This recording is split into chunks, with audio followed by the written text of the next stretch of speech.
What makes a great animation studio? Some might say their staying power, some might say their catalog of films, some might say the amount of money they save and make with each movie.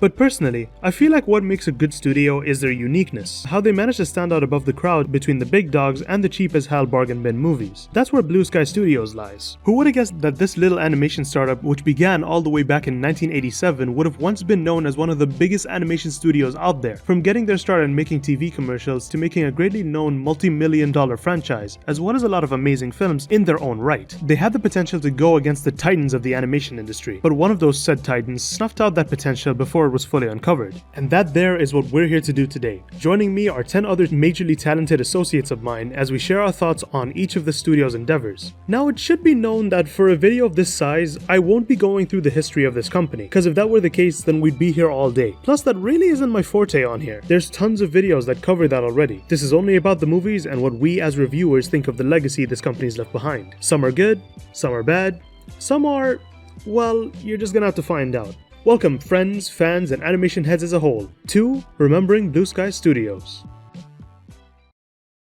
Hiya folks, my name's Jake. I run a channel called The Gladding Gladiator, and today I'm here to unload my thoughts on Bluesky's first ever movie, Ice Age. There is arguably no movie more important to a studio than their first one. This is the film that will establish their brand and dictate how they are perceived by the general public. Well, in the case of Bluesky, they hit a home run with Ice Age, a prehistoric comedy centering on a trio of polar opposite mammals teaming up to return a human baby to his family while along the way learning what it really means to be a herd. The thing that immediately struck me when rewatching this movie is over the years I have developed a very warped view of it, where in my mind I saw it as more intelligent with its humour than the films that would follow, when in actuality that couldn't be further from the truth, because there is a lot of gross out jokes and random movie references that really weren't needed. Though there is some good material, I mean everything in the dodo scene is cinematic brilliance. Honestly, a lot of the dialogue in this movie isn't inherently funny, but it is salvaged by the outstanding voice performances of the main cast, with a special mention being given to John Leguizamo as Sid the Sloth. Though there are a lot of gay jokes that I had blocked from my memory, so there's that. This film went through a lot of changes during production, originally starting out as more of a drama before the Fox executives requested it take on a much lighter tone. While at times it can feel like two different versions of the movie are playing at once, I do feel it manages to balance itself out. One of the reasons the emotional gut punch of the cave scene works so well is because of what it comes right after. Because while the movie can be over the top and kind of dumb a lot of the time, it knows when it needs to have a quiet moment, such as whenever characters have to process something. It doesn't point out every little detail or talk down to its audience, which I greatly respect. It truly shows the potential Bluesky had, to a point where a lot of moments from their early films honestly rival Pixar for me. One aspect of the film I don't think is talked about enough is the wonderful job it does with its visual storytelling. Things like how each of the characters are introduced, or how you see Diego's building internal conflict. Despite how primitive the 2002 animation is, they do manage to somewhat pull off showing what a character is thinking or feeling through subtle eye gestures. But perhaps the most remarkable thing about the movie is its found family dynamic between Manny, Sid, and Diego. Time is taken to develop each of the relationships with the trio, but the standout is Manny and Diego, which would become one of the franchise's strongest aspects until they eventually forgot about it. All that is also reliant on the human baby Roshan, who becomes the uniting force that brings these three together. But he's not a MacGuffin or a prop, as Roshan actually has some of the most poignant and emotionally charged moments in the adventure. The film also does a great job developing all its characters, so when you get to the point where Manny saves Diego and calls them a herd, it feels entirely earned and justified in the narrative. Aside from that, we also have the misadventures of Scrap, who will not only become the poster child of this franchise, but Bluesky's mascot. In this first movie, he only appears a few times, and aside from the beginning and ending, he isn't given full scenes. Instead, what will usually happen is Scrap will sometimes be within the vicinity of the main cast, and the scene will end by cutting to him for a quick gag before the story picks up again. This is where I think Scrat works the best, as he's given just enough screen time to leave an impression but not overstay his welcome, like he will later in the franchise when they start giving him his own storylines. And those are my quick thoughts on Bluesky's debut feature, Ice Age. And if you want to hear more of my ramblings on this franchise, I'm currently working on a massive retrospective that will release in early November. So if you don't want to miss out on that, be sure to head on over and subscribe to my channel. Huge thanks to Geek for allowing me to be a part of this, and you folks have a lovely day. What's good, y'all? This is King of Big Bro Tunes. Let me tell you, when I say Bluesky's Robots is amazing, I mean every syllable. Focusing on the story of Rodney Copperbottom, a young inventor bot trying to make it big in the city of Robot City. Yeah, the robot theme kind of gets repetitive, but you do what you can. Anyways, Rodney goes to Robot City to meet the world-famous inventor Big Weld and get a career in inventing, but due to capitalism and Robo Jeff Bezos over here, Ratchet, run the company his own way, Rodney has to work with his new friends to help other lower-class bots and find Big Weld to make everything right. This movie, compared to most Blue Sky films, it just has style, bro. It has a strange mix of Disney's 1955 Tomorrowland theme park and steampunk aesthetics, specifically for the inner cities with the low-class robots. Everything feels so alive here. Nothing feels off or out of place. Even the pop culture references, they're dated, but quick and honestly pretty funny at times, especially with Robin Williams as Fender. God bless this man, even after passing, his legacy lives on through these types of characters, and you can't help but have a big smile whenever he's on screen. Another standout performance is Mel Blanc as Big Weld. Even though he only showed up in the beginning and near the end of the movie, he was a fun character. Mel Blanc with the right script and director can still be funny, and his voice work is perfect here. I freaking love Big Weld. He's just like me for real, for real. I don't know. I'm a big guy and I like women with large... No. Why are you going to help us? Oh. Overall, the movie's subtext is very ahead of its time, especially with how it adds a discussion of how big companies can screw over a lot of people in the working class and only serve the elite. It definitely got real after word got out that Rodney was fixing robots and giving them upgrades for free. So of course, Ratchet and his mom's plan was to kill old boy. I'm just saying, cause robots is definitely for the culture, and I'm glad more folks are talking about it today. So, thanks for having me, Geek, to talk about this goated movie. Now, I'm gonna head back to my cave and take a nap. A brother can only speak true gospel on animation for so long. Take care now, y'all. Word to your mama and all that. Ha ha ha. What it be? What it do? It's me, 52, and today on GeekToons channel, I'll be talking about Ice Age 2.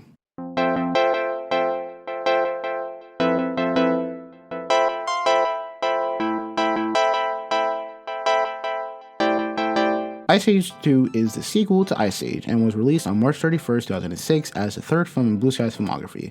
The film follows Manny, Diego, Sid, and newcomers Ellie and her two brothers Crash and Eddie as they make their way across the land avoiding the coming flood. Once the film gets going, the film lets you know this is Manny's movie. Everyone keeps telling him that he's the last one of his kind because they haven't seen any of the mammoths in a while, and he even starts to believe it until we meet Ellie. But Ellie thinks herself to be a possum because that's all she's ever known. So Manny has to teach her how to be a mammoth, survive the water, and avoid the dangerous water creatures. But Sid and Diego have their own arcs too. Sid is feeling like Manny and Diego aren't taking him seriously enough, and Diego has a fear of water. The sloth has natural enemies that would like to harm or otherwise kill us. I wonder why. Oh, jealousy mostly. But the point is that fear is natural. Fear is for prey. And as always, we have Scrat trying desperately to protect his acorn, which actually is the cause of the film.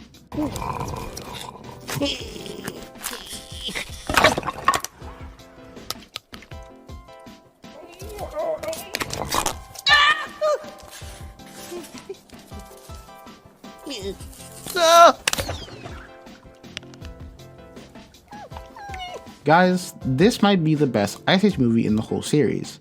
This is right before the film started getting wilder with their plots, but this one provides a serious and, most importantly, a realistic threat. It's quite the jump from the herd saving a baby from Diego's old pack, but it's a welcome change. I said before, Manny is the main character of the movie. It's shown early on that he's holding on to the past, which is preventing him from creating a new future for himself. But All that is to explain the main theme of the movie. Family is an ever-changing thing, and holding on to the past prevents growth. Surprisingly, for my rewatch, I found that Sid was the one to help out Diego and Manny through their struggles. He's the one that pushes Manny to get with Ellie and teaches Diego how to swim, and at the end, Diego gives Sid the recognition that he's been seeking from his friends. It's very heartwarming. Whoa! No, not so fast there, okay? You make a quality offer, but Fire King has a prior commitment. His herd needs him. He is the gooey, sticky stuff that holds us together. He made this herd, and we'd be nothing without him. There's a lot of memorable moments from this movie. I think the two big ones are Sid and the Tribal Slot's musical number, and also the Vulture's musical number. Ah.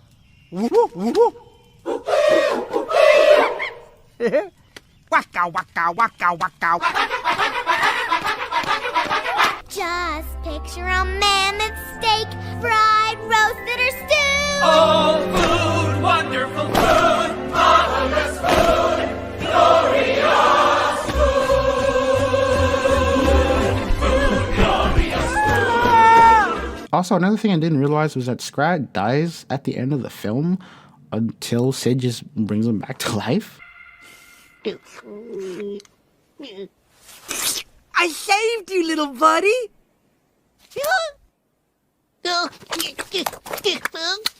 All in all, I love rewatching Ice Age 2. I think it is one of Bluesky's best films to date, and if you haven't seen it in a while, I recommend you watch Ice Age 2. I can't recommend it enough.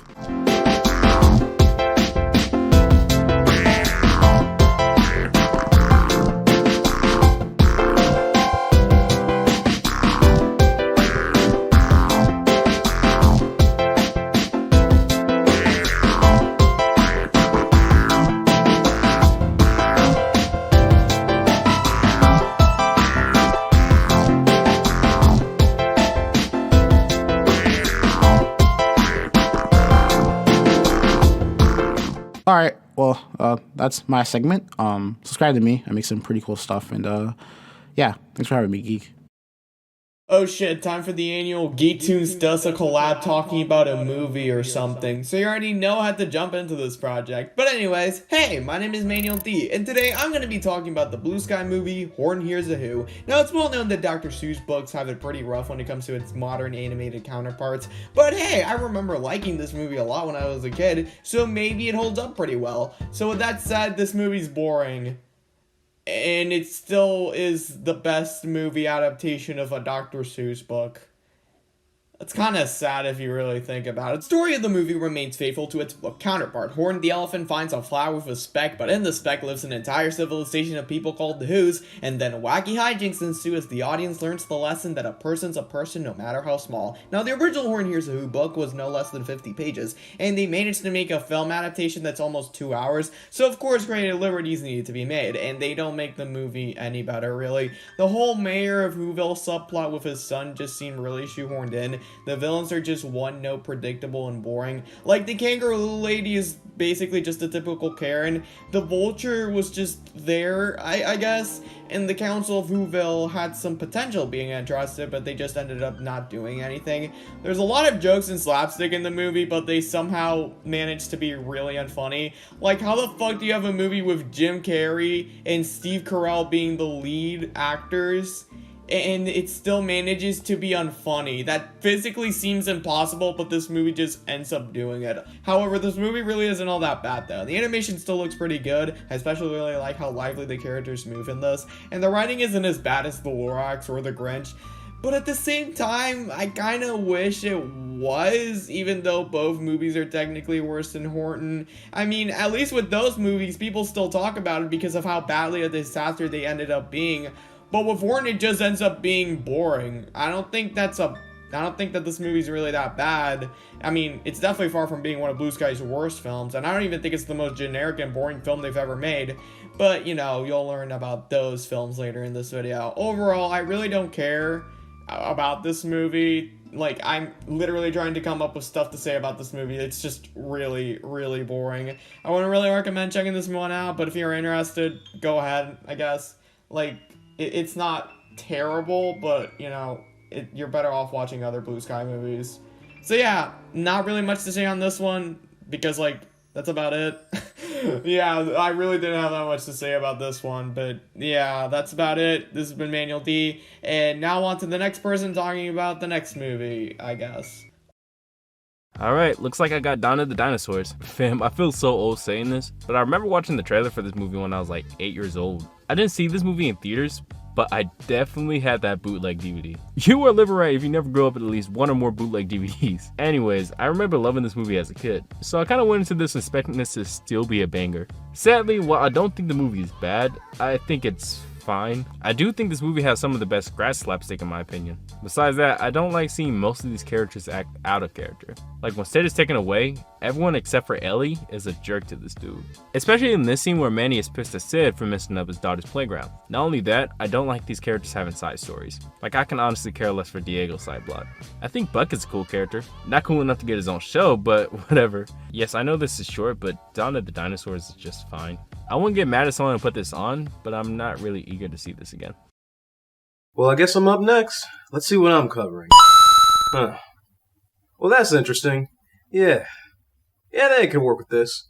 Okay, so Rio is about this nerd bird named Blue. We see that when Blue was a wee baby that his home was hit by a raid of poachers. You can't have shit in the jungle, I suppose. Blue is then shipped off miles away in a truck, but his cage falls off the side of the road, where he then meets his future caretaker, Linda. Fuck. The movie then fades and skips time to show us Linda and Blue's life together in their young adulthood, and might I say, god damn does Linda look fine. Damn. Later in the day, we see that Blue is so fucking spoiled that he got this grown woman making him hot chocolate. Must be fucking nice. However, his life isn't so perfect. After all, he's domesticated and a little bitch. Like that! Doesn't really demand respect from anybody and is constantly bullied by Wanda Sykes and Jane Lynch. I know they got real names, but I know you don't fucking care. While vibing, a weirdo forgets that glass exists and smacks head on into it like a fucking dumbass. Wait a minute. Tall, brown, glasses. Man, don't tell me they're gonna push this dude on Linda together just because they're nerds. Why the fuck am I asking that? Like I haven't seen this movie. We learn that this nerd's name is Julio, huh? Reminds me of tales of a schoolyard of some sort. Never mind, moving on, then he spits some knowledge nobody asked for, and explains that blue species is actually very rare and on the verge of becoming extinct. But luckily, they have a female bird of his species in captivity waiting to breed with him.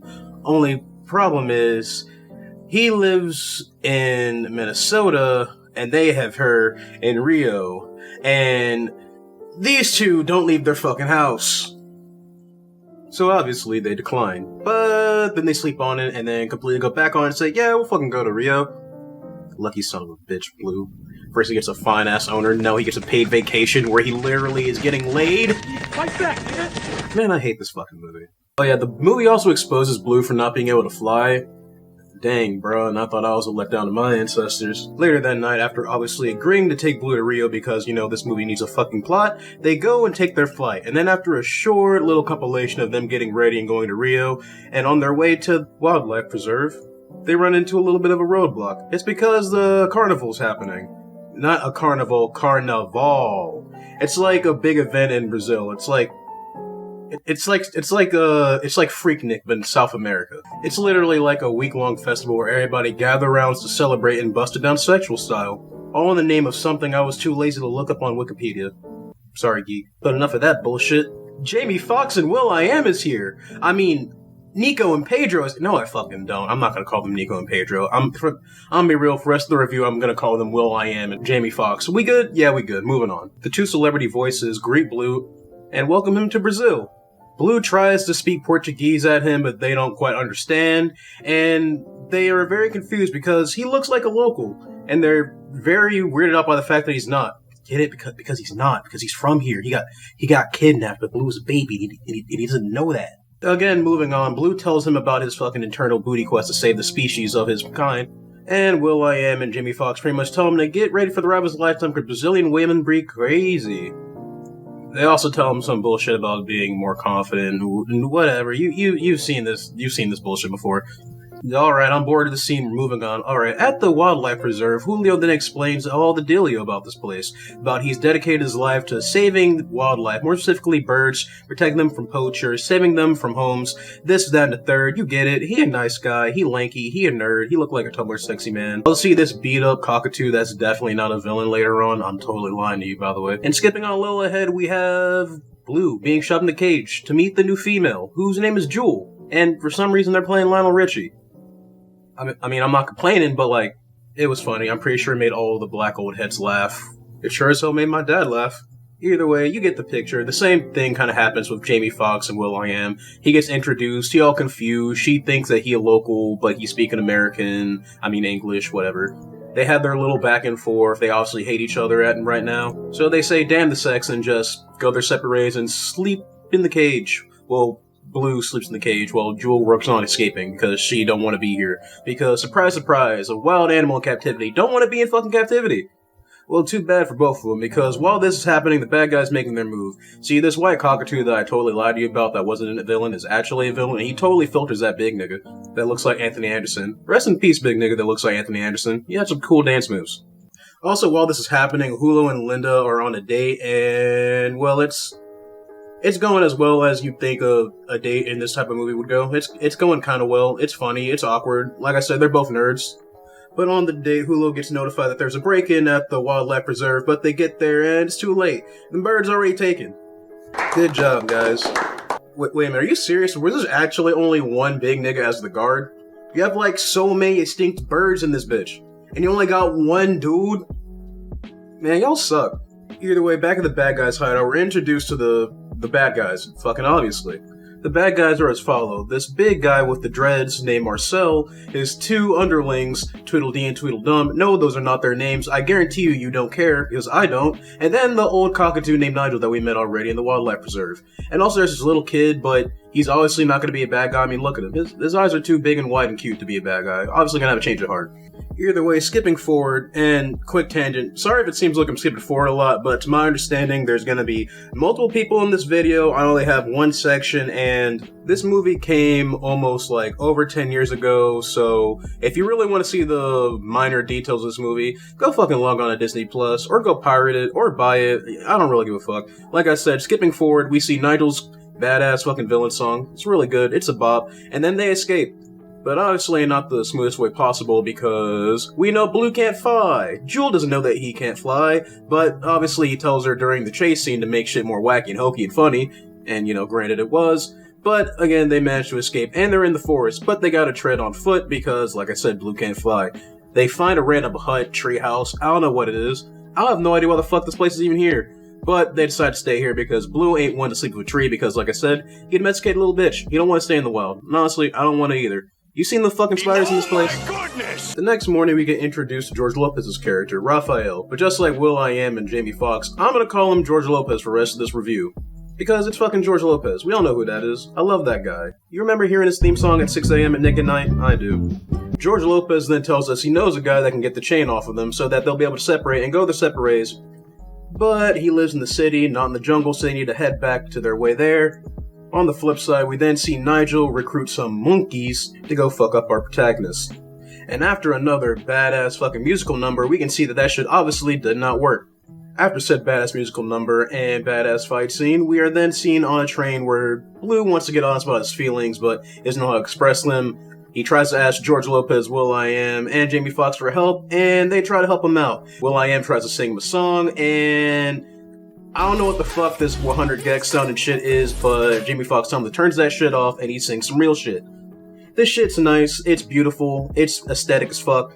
They get closer, but moments cut short because they get to Luis's house. Luis is actually Tracy Morgan, and he a pit bull. He's spitting everywhere. After some hijinks, the chain gets snapped by a buzzsaw, and they're free. They fly around, but Blue can't fly, so he's just stuck on the ground, watching them have fun, feeling like a bump on a log, feeling like a real piece of shit. He then blows up at Jewel, and then they separate, but Jewel gets fucking ganked by Nigel. On the way there, George Lopez, Jamie Foxx, and co. try to tell him that Jewel's been kidnapped and they need to do something, so he sacks up, rides Lewis, and is on the way to save Jewel. Also, during this, the little kid poacher found Linda and Julio, and now they're helping to find Blue and Jewel. It's not that important. This fucking section's running on long. We gotta go. After a couple of more hijinks and Linda shaking that ass, we then see Blue get on a plane to go save Jewel. He then frees all the birds, and they end up in a free fall.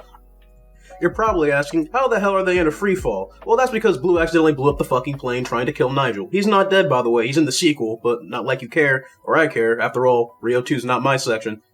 But through the power of love, Jewel gives Blue a little peck on the beak. How the fuck do birds get... Moving on. Blue somehow flies. He flies her to safety. They all get reacquainted with Julio and Linda. And it's a happy ending all around. They live in a bird reserve with Julio and Linda. The little kid's there. I have no idea if he's adopted or not. He's just fucking there. Julio can fly. Blue can fly. There's too many fucking birds and characters in this movie. And they have some fucking kids. Hooray! The species saved. Again, I'm sorry if it seems like I was rushing through this part, but I'm trying to make this video short for Geek. Either way, this movie was really nice. It was great. It was funny. I really enjoyed it. And, Blue Sky's the shit. So, yeah, that's the end of my section. Thanks for having me here. Good luck, Geek. Ice Age. Not any of those. Nah, this Ice Age. Yeah, Ice Age. More like Ice Big.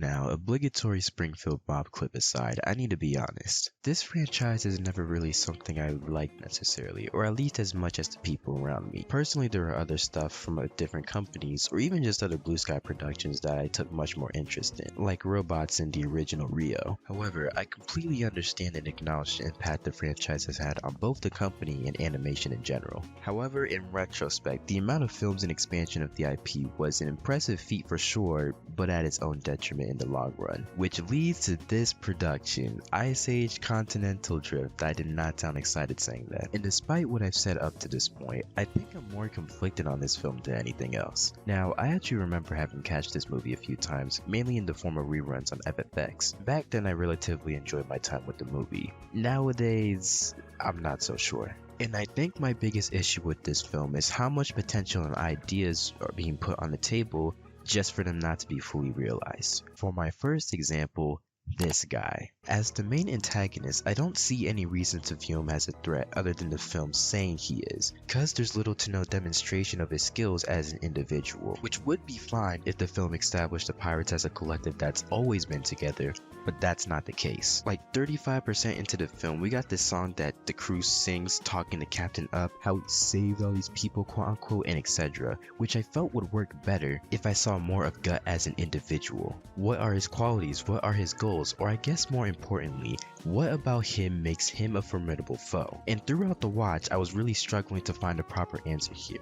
Because guess what? There isn't. Was it his skill manipulation? If so, I don't think it was focused on as much as it could have been. He is seen as threatening and neglectful to all the crew. I'll give them that, but that's kind of it. I think maybe giving a flashback or two to him or at least one of his crew members would have helped sell this villain more to me. Was it how strong he was? That one scene of him breaking a new ice ship in seconds was definitely admirable, which could have solidified his skill in combat, but that isn't expanded on either. Throughout every single fight scene, there isn't any specific moment stand out or anything, at least from what I noticed, in which Gut's fighting prowess is eye-catching or important in any way. Is it his coordination skills? His command throughout the film demonstrates to the audience how well of a team his crew is, so you could say that, but I don't know, that feels like a cheap shot. I feel like any one of those things I listed would have been a great way to make Gut's character better. Additionally, I think this installment's attempt at making the stakes higher didn't exactly impact me all too much. I'm not sure if there was really screen time disparity between the subplots, but for a decent portion of the movie, I genuinely forgot about the natural disaster that the movie's title is based on. And unfortunately, I found myself having trouble focusing, or really caring about the main event of the film, though I can see and appreciate what they were trying to go for, to an extent at least. But honestly, that's about as much I can go in detail with this film. As a movie, I didn't hate my time watching, but there weren't many enjoyable moments where I would say I liked the film overall. I don't really like assigning numbered ratings, so if I had to, I'd say this film was just alright, or dare I say it, mid. Alright, I'm just playing, but it's hard to decide whether or not I like this movie, to be honest. However, sometimes being smack dab in the middle is an okay feeling to have. Not in this case, though. I feel like they could have done a lot better. I think that's all for me. Thank you, GeekToons, for having me on this project. But yeah, I'm the GeekTCM. If you couldn't tell, I'm really sick right now, and I really feel bad for whoever has to cover Collission Course, because I know I ain't watching that movie. Hello, it's ShadeX, and today I'll be talking about Epic. No, not the game store, no, not that garbage spoof movie. The film I'm talking about today is Epic, a film that was made by Bluesky in 2013. The film was directed by Chris Wedge, who directed the first Ice Age and Robots prior. The film had a total of 5 writers, including William Joyce, who created Roly Poly Oly. The film's even based on a children's book William wrote titled The Leaf Men and the Brave Good Bugs. Epic is a movie I saw in theaters. I remember thinking it was fine, nothing groundbreaking, but just being fine. However, some people like Kewingly, the bird with bad takes, who was also in this video, have gone as far to say it's one of the worst films of all time. I haven't seen the movie since it came out in May of 2013, but surely it isn't one of the worst films of all time, at least in my eyes. Anyway, is Epic truly epic, or should it be called mid? Let's find out. That if you stand still in the forest long enough, you'll see signs of a hidden struggle, raging between forces of life and decay. That the survival of the forest itself depends on the outcome, and that the good guys need all the help they can get. And that if you don't believe it, take a close look. The film Epic begins with a brief narration by the lead character, Mary Catherine. We then see a man with some headgear run around the forest who finds a hummingbird with a saddle, which is revealed to have been the bird a small man was riding on. The small man in leaf armor is being chased by a small monster who is riding a crow. He has arrows that he is shooting at him that decay trees. The small man manages to avoid death because the other men in leaf armor save him. He is then revealed to be a part of a group called the Leaf Men. We then are introduced to Mary Catherine and her eccentric father, who looks like a mixture of Hugh Neutron and Conan O'Brien. Oh yeah, and this dude has a goofy ass name, Professor Radcliffe Bomba. Mary Catherine, who now goes by MK, goes to live with him after her mother passes away. MK views her dad as a weirdo who is more focused on little people living in the forest instead of his own family. She reveals in dialogue that her late mom divorced him because of this. Leafmen and Boggans are the main conflict of this movie. The world the Leafmen live in is full of plant life, like literal plants that are alive. I just love how Moonhaven is full of literal living humanoid plants. Anyway, the guy we followed at the start of the film is Nod, and he doesn't want to be a part of the Leafmen and quits after his guardian and superior Ronan disapproves of his new bird. There's Queen Tara, who the leader of the Leafmen Ronan likes, and she plans to plant a pod with her power so she can find a woman to replace her. Contrast with the Leafmen's world is the side of the forest the Boggans live in. It's full of dead trees. The Boggans want to destroy the forest and have the power to make plants decay with the usage of their arrows. The leader of the Boggans is Mandrake, and alongside him is his son Dagda. There's a battle that ensues where Ronan succeeds in killing Dagda, the son of Mandrake, the leader of the Boggans who wanted Queen Tara dead. Despite that, the Boggans end up succeeding in killing the queen, and MK shrinks and is given the task to bring the pod to someone named Nimgalu. How many minutes am I into this movie? 31 minutes? Is this film gonna just drag on? You know what? Fuck it, where's that Wikipedia page?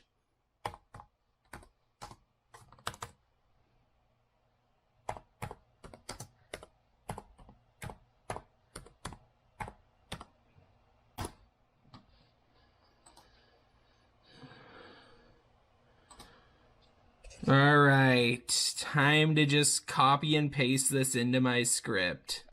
I wish I was watching Robots instead of this movie, damn it. While this movie has great ideas, so far it feels bland and generic to me, but you know what? Screw that Wikipedia page, I'll try my best to actually watch the full film. I sat down in a theater and watched it as a kid after all. But yeah, the pod is a MacGuffin that MK must take with her if she wants to become big again. Oh yeah, and I forgot to mention there's Mub and Grub in this film. They are the comic relief duo of this movie. Mub is the goofy one of the group who has a crush on MK, who's voiced by Aziz Ansari, and Grub is goofy as well, but has dreams of being a leaf man. They are the caretakers for the pod. Mub is honestly one of the most major things I remember from this film, since I enjoyed Aziz's comedy. Nod, who first appeared in the film meanwhile, has quit being a leaf man and is now bird racing. However, a toad named Bufo, voiced by Pitbull aka Mr. Worldwide, is mad at him for not losing as a way to fix the race. He's about to be beaten, however, Ronan ends up saving him by showing up. Nod is told that the queen died and ends up joining his side to take the pod to Nimgalu. After dealing with a threatening mouse, they eventually meet Nimgalu, who, while not being the expert they thought he was, is still able to give them the info they need through one of his scrolls. The group must bring the pod to the highest peak during a full moon for it to grow. MK, however, needs to go back home, but is told by the late queen through a scroll that the pod needs her. Nod is told by Ronan to stay with the pod, however, he rides on a deer's antlers alongside MK instead. He mentions missing his dad who died, which she relates to in a different way since she's been away from her own father since shrinking. While they are away, Mandrake steals the pod and Mub and Grub. Ronan gets mad at Nod and MK for leaving the pod out of sight. Mandrake has the evil plan of using the pod to destroy the forest even more out of revenge for his son dying. He says something about a dark prince, so he probably wanted to give birth to a new son. To stop this evil plan, MK remembers her dad kept boggin armor with him, so she, along with Nod and Ronan, go to steal it. MK's father shows up and it's revealed the Leaf Men know of him and do not like him. They've thrown him off their trail for years. They call him a stomper, which honestly sounds like a slur. These people are sizists. Nod and Ronan make fun of him until MK mentions he's her dad. Anyway, her dad finds the small people and is excited, but they all evade capture aside from MK. Her dad sees her and passes out, and she gets free from the container she was in. MK promises her dad she'll come back and leaves a thumbtack on the location where the Leaf Men actually are. They infiltrate Mandrake's lair. Ronan sacrifices himself to let MK, Nod, and the slugs escape with the pod. Before Ronan falls, he tells Nod he's acting like a real Leaf Man. Things are looking good for the pod, which is back in Moonhaven, but Mandrake and his bats cover the moon. MK realizes she must contact her dad if she wants to save the day. Her dad turns off the cameras, believing he hallucinated her in the jar, but once he sees the thumbtack she moved on the map, he realizes he did see her. MK and her dad eventually reunite. She mentions he was right, and they both apologize to each other. MK then tells her dad to play the bat frequency, which he talked about earlier in the film, which plays on his iPod to move the bats away from the moon. Mandrake nearly kills Ronan, but Nod and the Leafmen save him and push Mandrake into a hole where he gets trapped, presumably forever. Then the little flower girl at the start of the film who wanted to be queen becomes the queen. She uses her power to make MK normal size, but not before she kisses Nod goodbye. MK then reunites with her dad, who wishes he could have proven to her mom that the small people existed before she left him. The two then hug. The film ends with MK talking to Nod via the cameras and being prompted to leave after Mub eats him. She tells Dad that she must perform the Heimlich on Mub to save him. The two then put on their head contraptions so they can talk to the Leaf Men together as father and daughter. Then the film comes to a close. But yeah, overall this film ain't terrible. It isn't the worst movie ever made like Ewingly said on Twitter, that's for sure. Epic is an example of Bluesky trying something new besides pumping out a ton of Ice Age sequels. Is it their best non-Ice Age film? Not really, but I've gotta give them props for making an animated film in the fantasy genre that isn't strictly comedy. Anyway, I was dreading watching this film again, but honestly I'm glad I did. Sure, the film is slow at the start, but it's got neat action sequences. I also love MK and her father's story. She finds her dorky dad to be crazy at first, but then realizes he was right all along and that he does care for her. Epic honestly is fine for what it is. I wouldn't say it lives up to the title, but it certainly isn't mid. This has been Shade X, and I hope you all feel nothing but good vibes. Hey, it's me. It's 52. Did you miss me? I bet you missed me. For this segment, I'm going to talk about Rio 2. I didn't mean to choose only sequels. That's just kind of how it happened. I think that Rio is a fine enough movie. I liked it when it first came out, and that was about it. I just kind of liked it. I don't think it's one of Bluesky's best by any means, but I would say it is an enjoyable movie, and I thought it was going to be just one single movie and they would do something else.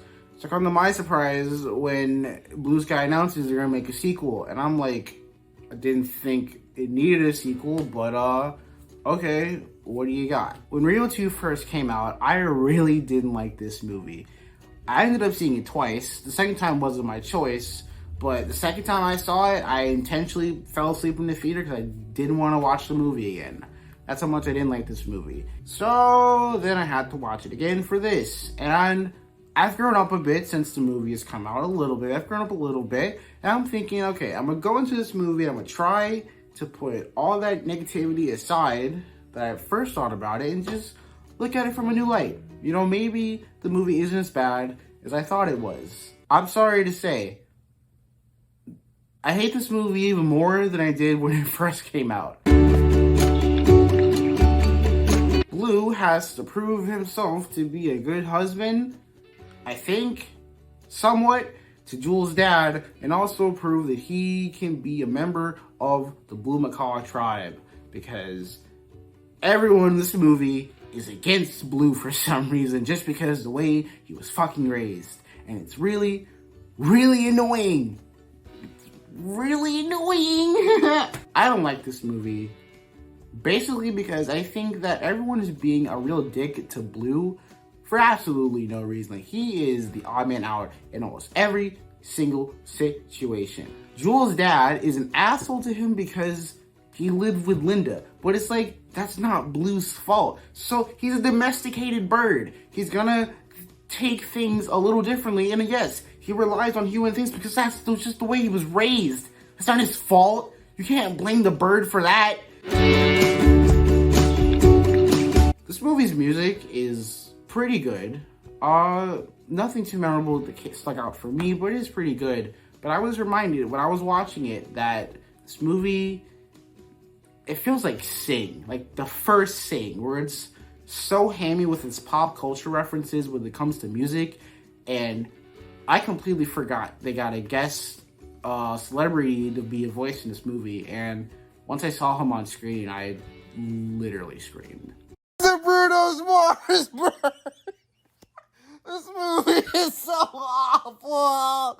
The Bruno Mars bird! Fuck off, dude! Fuck off! I think this movie would have worked a whole lot better if the kids just didn't exist. Now, stay with me. If Blue and Jewel were just dating still, and then they found the Blue Macaws, that would give Blue something more to prove. That he could be, one, a good husband, and two, show why he, truly loves Jewel. Because up to this point, they thought they were the only one. So, like, the relationship is kind of just like, oh, we kind of have to be together because if not, we just can't repopulate the species. But if they don't have the kids yet, and then they find the Blue Macaws, Blue can then prove that he loves Jewel, not just because they were forced to be together, but also he can be a good husband to these future kids. That'll make Roberto, Bruno Mars bird, a much better rival. Also, just, we really didn't need the fucking chop it down the Amazon subplot, man. Like, that's so, it's so ham-fisted in, and while that is, like, the main, like, event that, unites all of them together again, but it's, they could have been something more meaningful to the main crux of the movie of Blue trying to prove himself to Jewel and Jewel's dad. We could have something that was tied a little bit more into that plot line, but we don't. One more thing, Rafi, Nico, and Pedro do, like, nothing in this movie besides planning a carnival in the Amazon, and, like, man, they didn't have to be in this movie. They could have just made their appearance in the beginning and then just go away. They didn't have to be here. We could have really focused on Blue and him as a character, but there's too much happening at once, and that really brings the film down. really brings the film down. Really brings it down. All in all, I still hate Rio 2. I did not come out liking it like I thought I would, and I would say this is probably Bluesky's worst film they've ever made. Compared to everything else, yeah, I would say it's one of the worst, at least. It's one of the worst. I wouldn't watch this one. You could easily skip this and still enjoy the Rio franchise as it is. Alright, that's all from me. Pinky promise this time. Follow me on YouTube, 52. Thanks, Geek. Alright, my turn now. Some friends they come, they go. Some days just wanna lay low. How come still walking this slow? Look to the past with the confidence flow. I'd be lying if I said that part of the existence of this whole video wasn't just so I can talk about the Peanuts movie. I've never been super close to the comic strip or the specials, although I found them extremely charming. The movie though? I don't know, it sort of spoke to me. At least from my point of view, there hasn't been a lot of good comic book or Sunday comic adaptations. The best I can think of are what? Captain Underpants, Diary of a Wimpy Kid, and that's pretty much it. But Peanuts I feel is on another level. Right off the bat, the movie's charming as all hell. The story, to break it down simply, focuses on Charlie Brown getting the attention of the little red-haired girl, and everything that goes wrong with his endeavors. It seems simple at its core, but it takes advantage of that simplicity to go big for a theatrical film. With the kind of franchise Peanuts is, the premise would seem like a bunch of comic strip stories put into a movie to form a narrative. But even if they look that way at first, I feel like it flows well enough to articulate the type of story they were trying to go for. On top of that, the Snoopy segments where he visualizes himself fighting the Red Baron gave the movie a good balance of goofy, silly fun in between Charlie Brown's escapades. This really does feel like it was a love letter to Charles Schultz's creation. Trust me, the man wasn't perfect by any means. For any of my longtime viewers, do yourselves a favor and look up the character Charlotte Braun. You'll find an interesting looking piece of writing there by the guy.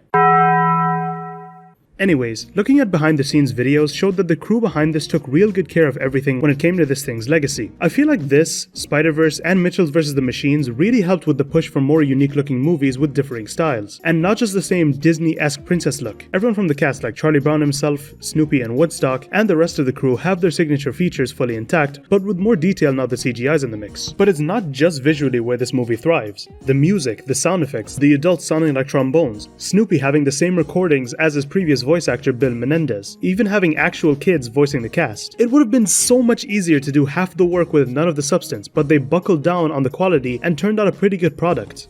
I feel like what makes this movie one of great praise for me is how it handles Charlie Brown's arc. Throughout the events of the movie, he's taken for a ride by the world, not being allowed to succeed in what he wants. I can even say that I feel the same way sometimes, but what's important is that he keeps trying. No matter how many times he gets laughed at, embarrassed, or crashes his kite into a tree, he keeps trying. That unwillingness to give up, that gumption to continue moving forward, though the results don't look promising. That's what I like. The world can feel like it's against you so many times. Believe me, I know. But it feels like having that mindset of Charlie Brown can help us see the sunlight through the clouds. Alright, I held up my segment on long enough. On to the next one.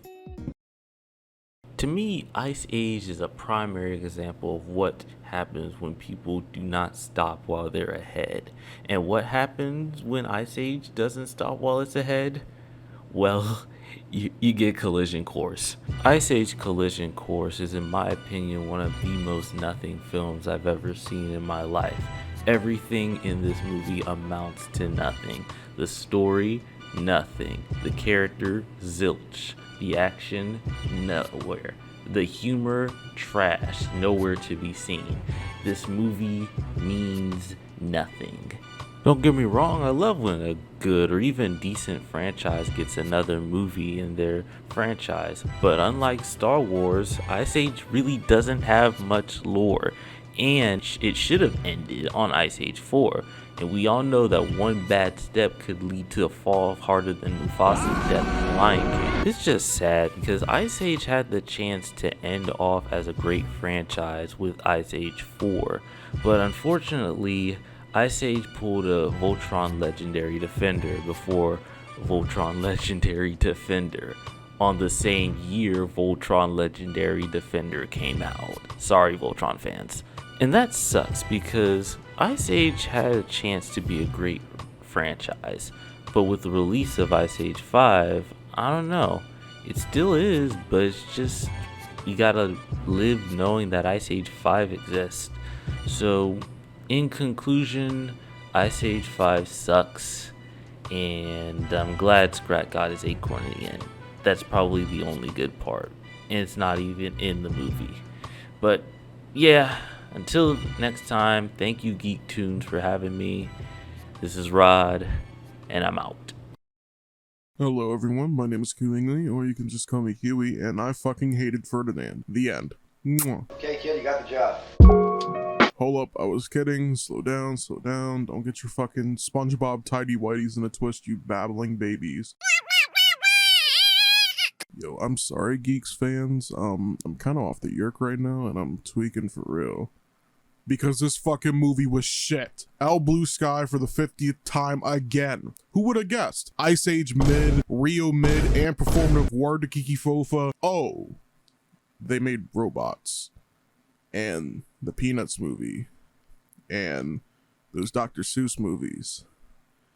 Damn. I love Bluesky. It's the best. We interrupt this program to bring you Cap. C-A-P. Cap. Sorry for that intro. Whew, the mind-numbing watching of the movie Ferdinand kind of just turned me into a vegetable. You know, hospital bound. You know, never wakes up again type niggas. Anyways, yeah, I didn't care for Ferdinand. This movie is kind of like playing an RPG where you make choices and it says it will affect things in the future, when in reality, it's actually not going to affect anything. Oh my God. Yo, look at this, look at bro's chin. Yo, he got that Jet You Betcha chin. Let me tell you what I'm talking about. It's like from the very start, Ferdinand didn't want to be like the other bulls. He didn't want to be one of those, if you know what I'm talking about. You know, his father was one of them, and he didn't really care to do it. These douchebag kid bulls, though, they were like, oh, wow, you're a pussy if you don't do it. Oh, wow, he's weird if he doesn't go embarrass himself trying to chase after a red blanket in an arena where thousands are watching him. Wow, eat my dick, nigga. Anyways, did y'all know that John Cena plays Ferdinand? 早上好，中国，现在我有冰淇淋，我很喜欢冰淇淋。Yeah, that nigga. Also, I think he danced around with like half-naked men in a boxing ring as well. Are you a supporter of the Marine Corps? Yes, absolutely. Good. Absolutely. Great, because a former decorated member of the United States Marine Corps needs your support. And his name is John Cena! He's gonna get in the ring and put boots to asses this Are weekend! you kidding me right now? But, yeah, back to this massive paycheck he took for voicing this fucking bull. So, like, he ends up, like, escaping somehow from the ranch he's lived his life on and ends up finding, like, this family that loves him and he grows up with them instead. So now, fast forward, he's a big bull and somehow he's now in this city to go to this flower festival because he really likes sniffing flowers. Haha, really funny, right? Teehee. Anyways, he's in this city. He, like, destroys a bunch of stuff on accident and gets captured. Really quick, though, they do, like, this joke where he finds himself in a china shop because, you know, a bull in a china shop, and yeah, he destroys everything. Funny joke! As I said, mind-numbing. When the nigga gets captured by the fucking bull patrol, he ends up back on the same ranch that he was at when he was a kid. The meanest bull ends up fighting him because the people at the ranch want to see who's the strongest bull so they can send him to be the bull at the Matador show thingy. Ferdinand ends up winning and the mean bull loses and he gets sent to a fucking slaughterhouse. Hey guys, Bluesky here. Today, we're going to be teaching your children, yes, your snot bubble blowing booger eating bedwetting child, that those cute little animals you've been teaching them about since birth get so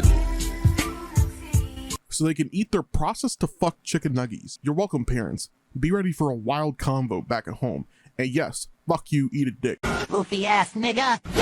Fast forward, they save the bull and all the animals on the ranch try and run away. They get chased for damn near 20 minutes of the movie. It doesn't work, and Ferdinand ends up being the bull for the fucking Matador anyway. So this movie that's been expressing over and over again that they don't want to be a Matador bull ends up being so by the end of it. And by the way, the Matador scene is fucking 5 minutes. What the fuck?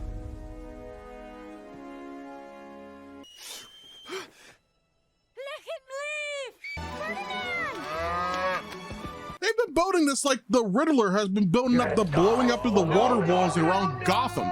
And the scene that follows is 5 minutes. Wow, insane! But you know, kids, it's a kids movie. Somehow, Ferdinand ends up convincing the most famous matador that he doesn't want to fight bulls anymore. And that's the end of the movie. That's the end of the movie? Duck this one.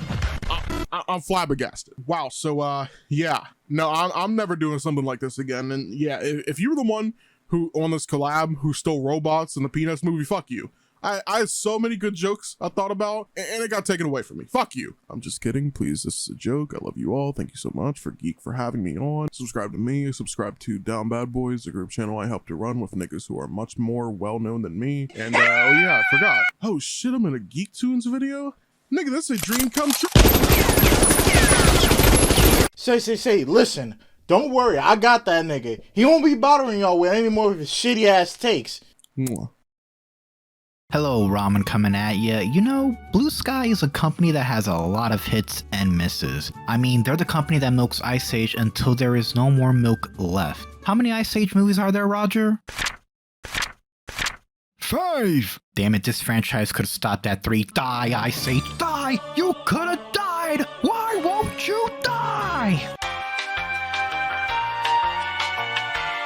Okay, I'm back. So the movie I want to cover is a bit of a weird Bluesky movie. It's a very recent film. It's called Spies In Disguise, starring the wall crawler treasure tracker himself, Tom Holland, and the man whose wife you should keep out your mouth, Will Smith. While the movie's premise of a secret agent turning into a pigeon is stupid, I think it's a pretty clever idea. The movie's about Lance Sterling, a big-time secret agent whose job is to take down the bad guys. He's a top agent of HTUV, which stands for Honor, Trust, Unity, and Valor. But stuff goes real bad as Lance is framed for stealing a drone. Lance is labeled as a traitor and loses everything. Lance goes to the only person he can go to for help, Walter. What I like most about this movie is the relationship between Walter and Lance. While Lance's goal is to complete his mission, he over time bonds with Walter. I also really like the amount of cool gadget Walter uses throughout this movie. My favorite part of the movie is the climax, where the agency learns to embrace their creativity and innovation, and uses Walter's crazy wacky weapons to defeat the evil villain, Killian. This movie might be weird at first, but I think what carries it is the story and characters. Walter is my favorite out of the two, as he is happy being who he is and never gives up his pursuit of science. Lance is also great, being charismatic and suave, even as a pigeon, which, by the way, Lance embraces being a pigeon throughout this movie. Sterling gets the hang of being a pigeon later on to the point where he can pretty much maneuver, fly. It's insane what Sterling can do. Midway in the movie, Walter has an option to turn Lance in, but he doesn't because, well, Walter has become good friends with Lance. Their friendship is my favorite thing in this movie, and it's what carries the plot forward. If I had one bad thing to say about this movie, it is the villain is pretty generic. But that's a small flaw to an overall great film. You can see why there was an attempt to try to create something new by Bluesky, and I think they succeeded. Would I love another movie? Yes, for sure. Maybe one day. With that, my name is Ramen. Thanks for having me, Geek. You have a good night.